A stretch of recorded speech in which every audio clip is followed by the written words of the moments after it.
નમસ્કાર ખેડૂત મિત્રો, આજે કાનજીભાઈની વાડીએ વિઝિટ ઉપર હતા, જ્યાં આપણી ભલામણ મુજબ કાનજીભાઈએ ફર્ટિલાઇઝર એપ્લિકેશન કરેલું હતું, જેમાં તમે જોઈ શકો છો આપણે એમને મહાલાભની અવશ્ય ભલામણ કરેલી હતી.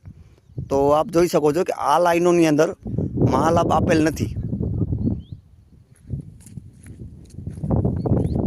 આ લાઈનોમાં મીડિયમ સ્પ્રે કરેલું છે.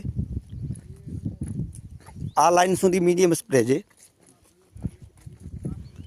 અને આ લાઈનની અંદર ભરપૂર માત્રામાં સ્પ્રે કરેલું છે. જે ડોઝ એચયુએલમાં છે એટલો જ સ્પ્રે કરેલું છે. આગળ પણ તમે જોઈ શકો છો બધું અહીંયા પૂરતો ડોઝ આપેલો છે, જ્યારે અહીંયા થોડોક ઓછો અને ત્યાં બિલકુલ બી નહીં. તો ફરક આપની નજર સમક્ષ જ છે. તો હું વારે ઘડીએ ભલામણ કરતો હું છું કે ભાઈ મહાલાભ મગફળીમાં અવશ્ય વાપરો. ધન્યવાદ.